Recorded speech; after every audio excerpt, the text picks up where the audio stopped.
മൂന്നാമത്തെ ഒരു വിഷയം എന്താ വെച്ചാൽ ആളുകൾക്കിപ്പോൾ ആർക്കൊക്കെയാണ് പ്രശ്നം വരിക എന്നുള്ളതാണ്. ആ പ്രശ്നം വരുന്നത് മാത്രം ഒന്ന് നമ്മൾ ചുരുക്കി പറയുകയാണെങ്കിൽ, ഇപ്പോൾ 2002 പട്ടികയിൽ പേരുള്ള ആളുകളെ സംബന്ധിച്ചിടത്തോളം, അതുപോലെ 2025 പിന്നെ പേരുള്ള ആളുകളെ സംബന്ധിച്ചിടത്തോളം ഒരു വലിയ പ്രശ്നമല്ല. അത് പെട്ടെന്ന് എന്ത് ചെയ്യും, ഒപ്പിട്ട് കാര്യം രക്ഷപ്പെട്ടു. എന്നാൽ ശ്രദ്ധിക്കേണ്ട ആളുകൾ എന്ന് പറയുന്നത് ഒന്ന് മരുമക്കളാണ്, കല്യാണം കഴിച്ചു കൊണ്ടുവന്ന ആളുകൾ. അവർ ശ്രദ്ധിക്കണം. കാരണം അവരുടെ രക്ഷിതാക്കളുടെ വിവരം എന്യൂമറേഷന് ആൾ വരുന്നതിന് മുമ്പ് ആ കാര്യങ്ങളൊക്കെ എന്ത് ചെയ്യണം, അവർ വീട്ടിലേക്ക് ഫോൺ ചെയ്ത് ചോദിച്ച് കാര്യങ്ങൾ മനസ്സിലാക്കി റെഡിയാക്കി വെക്കണം. അതേപോലെ അവരുടെ രക്ഷിതാക്കളും എന്ത് ചെയ്യണം, ഈ വിവരം അവർക്ക് മക്കൾക്ക് എത്തിച്ചു കൊടുക്കും വേണം. ഒന്നതാണ്, എന്നാൽ അത് അവർക്ക് കാര്യം സേഫാക്കാം. പിന്നെ പ്രവാസികളാണ് ഈ വിഷയത്തിൽ ശ്രദ്ധിക്കേണ്ടത്. അതായത് മക്കൾ ഇപ്പോൾ വിദേശത്തുള്ള ആളുകളാണെന്നുണ്ടെങ്കിൽ വലിയ പ്രശ്നമല്ല. ഇപ്പോൾ പിന്നെ ഒരാളുടെ മകനും മകളും അവിടെയാണ്, പക്ഷെ അവരെ വാപ്പി ഉമ്മയൊക്കെ അവിടെ ഉണ്ട്. ആ വാപ്പി ഉമ്മയും ഒപ്പിട്ട് കൊടുത്താൽ മതി, ആ വിഷയം എന്ത് ചെയ്യും, പരിഹരിക്കും.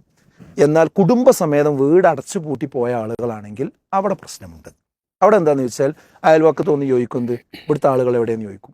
അത് ഞങ്ങൾക്കറിയില്ല, അവർ കുറേ കാലമായിട്ട് ഗൾഫിലാണെന്ന് പറയും. അത് 2-3 പ്രാവശ്യം അതിൻ്റെ പ്രൊസീജിയർ പൂർത്തിയാക്കി കഴിഞ്ഞാൽ അത് വെട്ടും.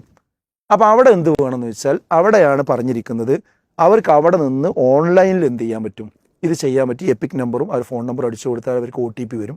ആ OTP വന്നു കഴിഞ്ഞാൽ അവർക്ക് അവരുടെ ഫോം ഡൗൺലോഡ് ചെയ്തെടുക്കുക. ആ ഡൗൺലോഡ് ചെയ്തെടുത്ത് ശരിയാക്കി കഴിഞ്ഞ് സബ്മിറ്റ് ചെയ്ത് കഴിഞ്ഞാൽ അത് ആ പ്രദേശത്തുള്ള BLOയുടെ ടാബിൽ എന്ത് ചെയ്യും, ആ സാധനം വരും. ഇതാണ് അതിൻ്റെ പക്ഷേ അതത്ര പറയുന്നത്ര എളുപ്പമല്ല. ഞാനിപ്പോൾ പല BLOമാരോട് സംസാരിച്ചു.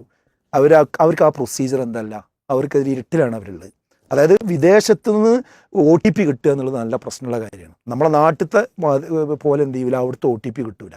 അപ്പോൾ അത് കുറച്ചുകൂടെ എന്ത് ചെയ്യണം, ഫോക്കസ് ചെയ്യണം. വരും ദിവസങ്ങളിൽ അതിന് പരിഹാരം ഉണ്ടാവുമെന്ന് വിചാരിക്കുക. പക്ഷേ പ്രവാസികൾ ആ വിഷയം എന്ത് ചെയ്യണം, പിന്നിൽ പോകണം.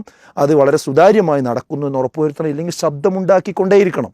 അതാണ് അവിടെ ശ്രദ്ധിക്കേണ്ട പ്രധാനപ്പെട്ട ഒരു കാര്യം. അതേപോലെ ഇപ്പോൾ ബാംഗ്ലൂർ പോലുള്ള ഡൽഹി പോലുള്ള സ്ഥലങ്ങളിലൊക്കെ പഠിക്കാൻ പോയ ആളുകൾ അവർക്കൊക്കെ അവിടെ നിന്ന് ഓൺലൈനിൽ ചെയ്യാവുന്നതാണ്. പക്ഷേ ഈ OTPയും കാര്യങ്ങളും ആ സാങ്കേതികത്വവും സുതാര്യമാവുക എന്നത് ഉറപ്പുവരുത്തേണ്ടതാണ്. മറ്റൊന്ന്, ഈ കല്യാണം കഴിച്ച ആളുണ്ടല്ലോ. ഇപ്പോൾ വയനാട്ടിൽ നിന്നൊക്കെ ഒരാൾ ഇവിടെ വന്ന് പിന്നെ കല്യാണം കഴിച്ച് താമസിച്ചു. അങ്ങനെയാണെങ്കിൽ അയാൾ അവിടുത്തെ രേഖ എന്ത് ചെയ്യണം, ഇവിടെ അയാൾ ഈ എന്യൂമറേറ്റർമാർ വരുന്നതിന് മുമ്പ് ഇവിടെ എടുത്തു വെക്കണം. അങ്ങനത്തെ ആൾക്കാർ ശ്രദ്ധിക്കേണ്ടതുണ്ട്. മറ്റൊന്ന്, വേറൊരു ടീം ശ്രദ്ധിക്കേണ്ട ആരെന്ന് വെച്ചാൽ, ഇപ്പോൾ 2002 ശേഷമുള്ള ആളാണ്, പക്ഷേ അയാൾക്ക് ഇപ്പോൾ 40 വയസ്സുണ്ട്. 40 വയസ്സിന് മുകളിലുണ്ട്. പക്ഷെ 2002 പട്ടികയിലില്ല. കാരണം ആ സമയത്ത് ശ്രദ്ധിച്ചില്ല. മനസ്സിലായോ? അപ്പോൾ അയാൾക്ക് എന്ത് ചെയ്യണമെന്ന് വെച്ചാൽ, ഒന്നുകിൽ വാപ്പ ഉമ്മ, പക്ഷെ അവർ രണ്ടാളും മരിച്ചുപോയി.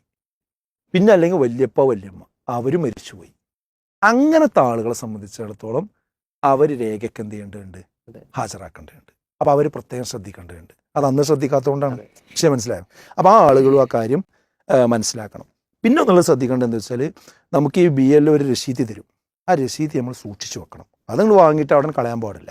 അത് ശരിക്കും സൂക്ഷിച്ചു വെക്കുക. പിന്നെ കുറച്ച് കഴിഞ്ഞ് December 9 എന്ത് ചെയ്യും, കരട് പട്ടിക പ്രസിദ്ധീകരിക്കും. ആ കരട് പട്ടിക പ്രസിദ്ധീകരിക്കുമ്പോൾ എൻ്റെ പേര് അതിലുണ്ടോ എന്ന് ഓരോരുത്തരും നോക്കണം. ഇപ്പോൾ നമ്മൾ 2002 ലിസ്റ്റിൽ നമ്മളുണ്ടോ എന്ന് ഇപ്പോൾ നോക്കണില്ലേ. ഇനി December 9 ഓർത്ത് വെക്കുക. December 9 എന്ത് ചെയ്യണം, ഈ പ്രസിദ്ധീകരിച്ച കരട് പട്ടികയിൽ ഞാനുണ്ടോ, ഞാൻ കൊടുത്ത അപേക്ഷ അതിൽ വന്നിട്ടുണ്ടോ എന്ന നോട്ടം എന്ത് ചെയ്യണം, നമ്മൾ നോക്കണം. പിന്നെ നമ്മുടെ നാട്ടിലെ BLOനെ പോയിട്ട് എന്ത് ചെയ്യുക, ശരിക്കും ഒന്ന് പരിചയപ്പെടുക. അയാളായിട്ട് നല്ലൊരു ഹോട്ട് ബന്ധം ഉണ്ടാവുക. അയാളൊരു ശത്രുവായി കാണാതിരിക്കുക. അയാൾക്കും ഈ കാര്യം നിർവഹിക്കുക എന്നുള്ള ഉത്തരവാദിത്തമേ ഉള്ളൂ. അയാൾ ഇലക്ഷൻ കമ്മീഷൻ്റെ പ്രതിനിധിയാണെന്ന് പറഞ്ഞാൽ അയാളോട് ശത്രു ഉണ്ടാകേണ്ട കാര്യമില്ല. ഇത് നമ്മളെല്ലാവരും സഹകരിച്ച് ചെയ്യുക, എല്ലാവരും അതിലുണ്ടെന്ന് ഉറപ്പുവരുത്തുക. അപ്പോൾ ജാഗ്രത നിർബന്ധമായിട്ടും വേണം. ഒരിക്കലും ഇതിനെ പറഞ്ഞ് നിസ്സാരമാക്കാൻ പാടില്ല.